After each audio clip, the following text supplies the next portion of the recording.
E eu quero começar esse vídeo fazendo uma pergunta que eu tenho certeza que você já fez pelo menos uma vez na vida. Pensa comigo, se Deus é tão poderoso, tão santo e tão justo, por que Satanás ainda continua vivo? Por que Deus não acabou com todo o mal? Por que esses anjos que se voltaram contra ele continuam soltos e agindo no mundo, causando tanta maldade, não é mesmo? Mas irmãos, a resposta de hoje é surpreendente. Eu vou explicar para você que hoje, não baseado em achismos ou teorias inventadas por homens, mas eu vou te provar na palavra de Deus porque Deus ainda não aniquilou todo o mal. E eu já quero te adiantar que isso não tem nada a ver com a falta do poder de Deus e muito menos com a demora dele em agir. Deus, na verdade, está no controle de tudo e ele sabe exatamente a hora certa de fazer isso. Mas antes, existe um propósito muito maior e lá no final você vai entender porque tudo isso faz sentido. Então vamos lá. Irmãos, a Bíblia conta que antes de se tornar Satanás, que é o adversário de Deus, Lúcifer era um anjo diferenciado. Ele era um ser criado por Deus para refletir a glória dele. E no livro de Ezequiel, capítulo 28, o versículo 14 e 15, fala que ele era um querubim ungido, cheio de sabedoria e ele tinha uma beleza sem igual. O seu nome Lúcifer quer dizer portador de luz. Ou seja, ele era um anjo diferenciado, ele não era qualquer um e ele tinha uma posição de destaque entre todos os seres celestiais. E a Bíblia diz que ele foi criado perfeito em todos os seus caminhos, até que um dia o orgulho nasceu no coração dele. Ele se apaixonou pela sua própria beleza, pela sua posição tão especial que tinha, e ele não queria mais servir a Deus, ele queria ser adorado como Deus. Então, em vez de refletir a luz do Senhor, ele desejou se tornar a própria fonte dela. Só que isso foi uma grande armadilha para ele e aquilo trouxe a perdição dele. Lá em Isaías capítulo 14, o versículo 13 e 14, a gente vê a grande ambição que cresceu no coração de Lúcifer. Ele chegou a dizer assim: eu subirei ao céu, acima das estrelas de Deus, e colocarei o meu trono, e serei semelhante ao Altíssimo. Então, irmãos, isso aqui não foi simplesmente um pensamento, não foi simplesmente uma vaidade, mas foi uma afronta direta à autoridade e ao governo de Deus, certo?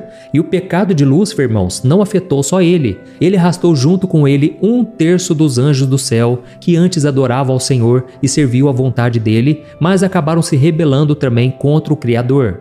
E o que antes era uma harmonia sem fim, agora se tornou uma batalha espiritual com consequências por toda a eternidade. Mas eu quero que você preste atenção numa coisa muito importante. Mesmo nesse momento tão crítico, Deus não perdeu o controle, ok? Deus sabia exatamente o que estava acontecendo e o fato dele não ter destruído Lúcifer no exato momento daquela rebelião mostra que Deus tem um plano muito maior, Deus tem muita sabedoria e ele é justo em todas as coisas. Eu vou te explicar daqui a pouco por que ele não acabou com o diabo de uma vez por todas. E sabe uma coisa que eu percebo na mente de muitos cristãos, irmãos? É que a gente acha que existe uma batalha que está meio empatada, sabe? Entre o bem e o mal, como se Deus e Satanás tivessem forças iguais ou até mesmo parecidas. É como se eles estivessem disputando uma queda de braços, sabe?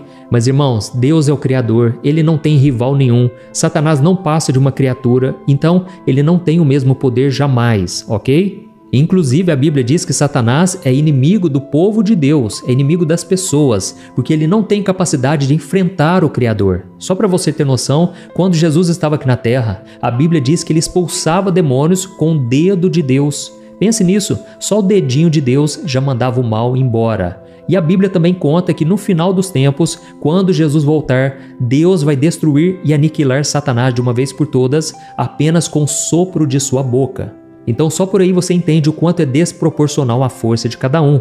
Deus, irmãos, é o Deus Todo-Poderoso, ok? Só que a Bíblia diz que realmente aconteceu uma batalha no céu. Lá em Apocalipse capítulo 12, o versículo 7 ao 9, isso fica muito claro.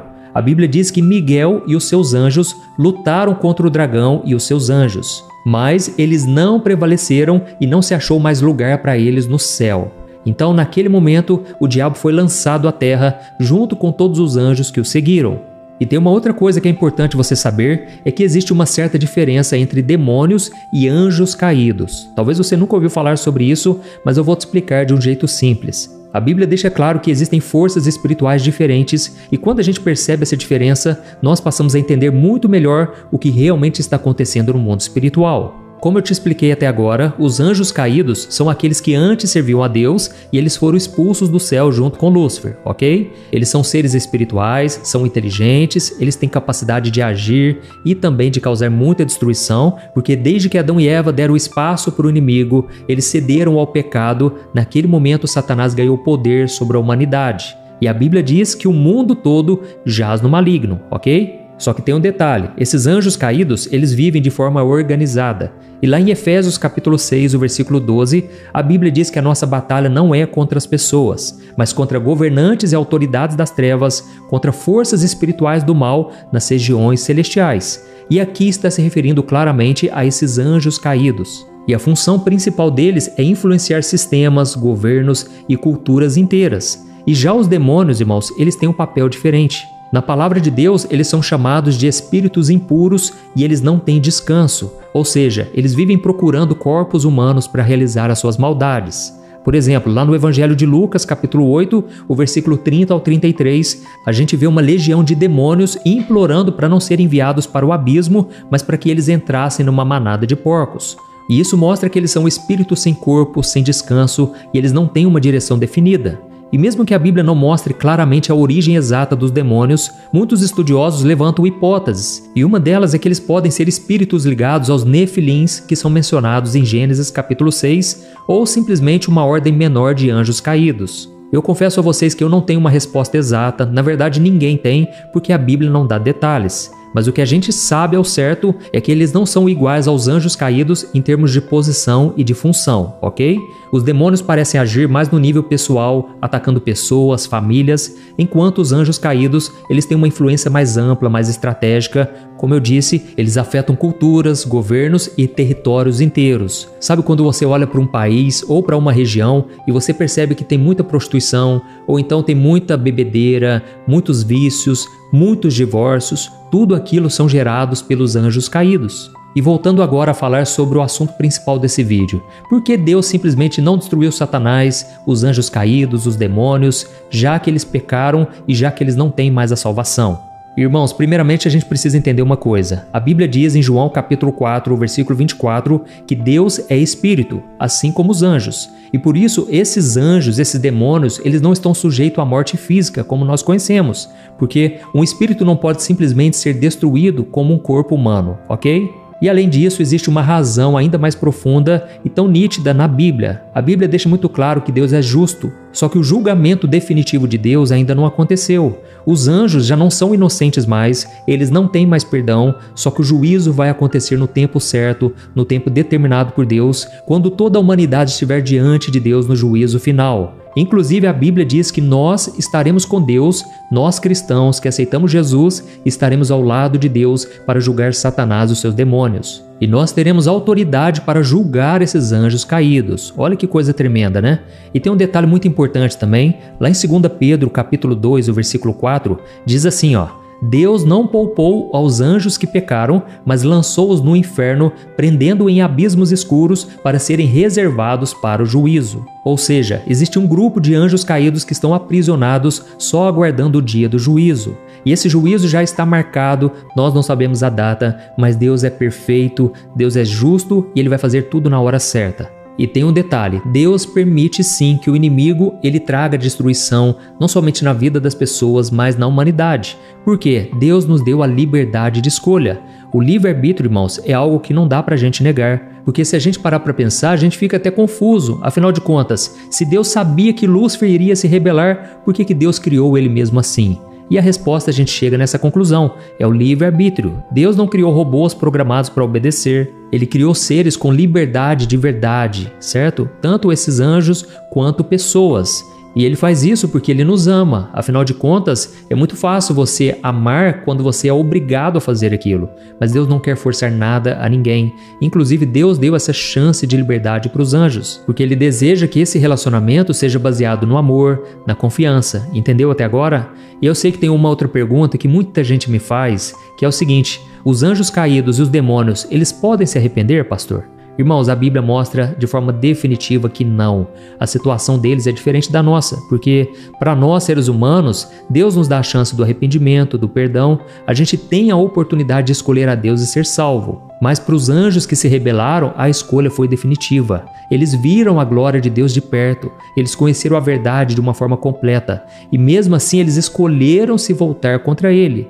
Então não teve engano, não teve falta de conhecimento, foi uma decisão consciente que não tem volta. E por causa disso não tem mais chance de arrependimento para eles. É como se a escolha deles tivesse um peso e uma consequência eternas, sem volta, certo? E aí, caso você ainda tenha ficado com dúvidas, porque Deus ainda não destruiu o diabo, a outra resposta, irmãos, é porque Deus é paciente. Isso não quer dizer que Deus é fraco, mas quer dizer que Deus é estratégico e que Deus nos ama. O apóstolo Pedro, por exemplo, ele disse em 2 Pedro, capítulo 3, o versículo 9, que Deus não demora para cumprir a sua promessa, como pensam alguns, mas ele é paciente com vocês, não querendo que ninguém se perca, mas que todos cheguem ao arrependimento. Então, Deus, na verdade, está nos provando a cada dia. Irmãos, nós estamos aqui nessa terra como uma forma de provação. Lembra quando Deus libertou o povo hebreu lá das mãos de Faraó? Eles estavam escravos por Faraó, que na verdade representa o diabo, assim como nós, quando estávamos no mundo, nós éramos escravos do pecado e consequentemente de Satanás. Só que Jesus nos libertou e quando Ele nos salvou, nos libertou, Ele não nos levou direto para o céu. Da mesma forma que aquele povo hebreu, eles entraram no deserto até chegar na terra prometida. Isso nos mostra que todos nós passamos por um período de provação. E é nesse momento que Deus permite sim que o diabo ele tente as pessoas, que o diabo seja uma pedra de tropeço na obra de Deus. Inclusive a gente percebe isso no ministério de Jesus. Quantas vezes o diabo usou a boca daqueles religiosos, dos fariseus, tudo para tentar atrapalhar Jesus. Quantas vezes o diabo tentou fazer com que Jesus caísse em tentação, não é verdade? Então o próprio Cristo, ele foi provado, ele foi tentado. Inclusive Satanás entrou no coração de Judas e ele se tornou um traidor. Só que aquilo que parecia vitória do mal contra o Filho de Deus, na verdade era uma peça-chave no plano de Deus. Irmão, se não houvesse a traição, não teria prisão. Se não tivesse uma prisão, não teria a cruz. E se não tivesse a cruz, não teria a ressurreição e, consequentemente, a salvação para todos nós. Amém? Então o fato de Deus ter ressuscitado Jesus, mesmo depois daquela tempestade, daquela morte, da crucificação, de tanto sofrimento, essa é a prova de que Deus está no controle e de que a última palavra vem do Senhor. Então não importa a situação que você está passando hoje, Deus ele sempre tem um plano maior. Você precisa começar a enxergar sua vida dessa maneira, porque a vitória final pertence ao Senhor e todos aqueles que estão com Jesus vão reinar junto com Ele e a Bíblia diz que Satanás estará debaixo dos nossos pés para sempre. Então você não tem que ter medo, você não tem que ficar preocupado, simplesmente ande em obediência à palavra de Deus.